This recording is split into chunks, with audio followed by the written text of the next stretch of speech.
One of my original mentors, Jim Rohn, used to have this phrase. He used to say, Tony, don't worry about it. If you give your all every day, your gifts will make room for you. And it's like having a knowingness that things are going to be fine. And then there's the next level, which is you start to know who you are, and you're not trying to prove it to yourself or other people.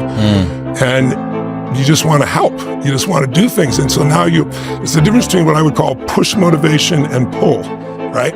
Push is, I'm going to make this happen. And it takes tremendous willpower. And I know you have plenty of willpower. I do as well. But there's a limit to willpower. But there's no limit to pull. Pull is when there's something magnificent that you want to serve, something that you've got an obsession for, to create or to do or make happen. And that you don't lose that energy. You don't lose those components, and you're able to laugh and enjoy along the way. If you don't have 10 minutes for your life, you don't have a life. And I want to prime myself so whatever comes into this world, I have the best chance of handling it really well. And I'm training my nervous system. What's the emotion I want to train? Gratitude. Why? We all know the two emotions that destroy your relationship, your business, your life, it's fear and anger. Those are two extremes. You can't be grateful and fearful simultaneously. You can't be angry and grateful simultaneously. So what I do is I start my day, I make those changes, and I close my eyes or I look out at the water and I think of three things that I'm grateful for just a minute each. But I don't think of it like over there, like if you've ever been on a roller coaster and I ask you what it's like, some people remembered it over there. No, I remember it like I'm in the front seat going over the edge, because then you get the authentic biochemical changes.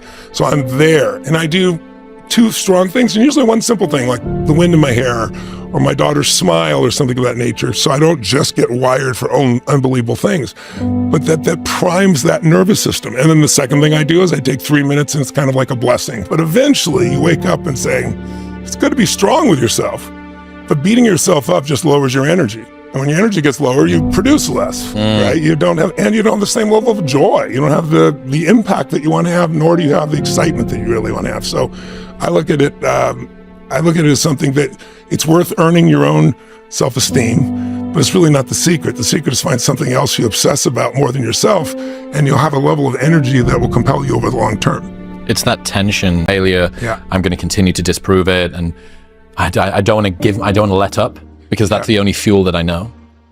We don't experience life. None of us do. We experience the life we focus on. So in any moment, what's wrong is always available. So is what's right.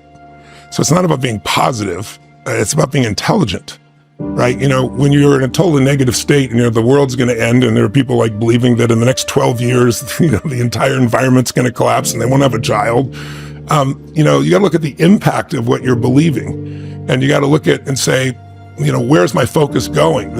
I can always be upset about something. If you're always focused on missing, how can you sustain happiness? You're in a permanent place of lack. That's correct. So scarcity is there. So you'll have drive, right, to keep staying on the hamster wheel of achievement, but you're not going to see much fulfillment, not in a sustainable way. It's impossible. It has nothing to do with you or me, right? It's just software. And we got a soul. We're not software, but you run your software so often, you start thinking your mind is you, versus my mind is a tool that I'm going to use, or if I don't use it, it's going to use me. Now, the minute you focus on something, your brain has to decide, what does it mean? And meaning is what creates emotion, and emotion is where your life is, right? And so the quality of your life is the quality of your emotions. If you got $1 billion and every day you're pissed off and angry, your life's quality is called pissed off and angry. If you got 3 beautiful children, a husband or wife you love, but you worry all the time, your life is worry. Preframing is getting someone to focus on something, knowing in advance what you're going to focus on. Second skill, use the pattern. When you know what the pattern is and you use it, now you have mastery of something. Now you can do better than most people in that area. So, I interview all these people, the best investors in the world, they're all different, but I recognize the patterns that are in common. And when I'm done, my billionaire clients love it, and the average person can learn from it because the patterns are fundamental, right?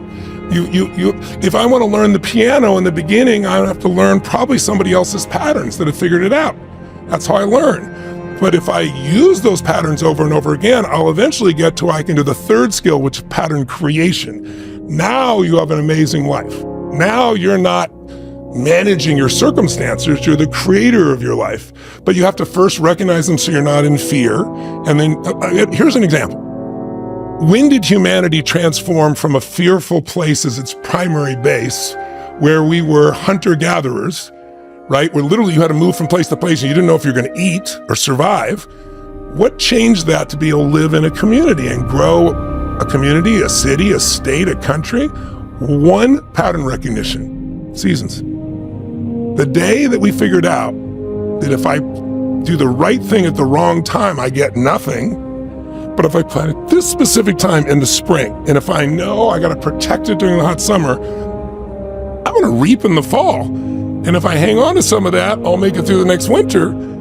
That changed humanity completely. One recognition. And most of us don't have that recognition of the season. So here's a season for you and your audience to consider. What season are you in right now? Because human life has 4 seasons, if we want to call it that, as an oversimplification. 0 to 21 is springtime.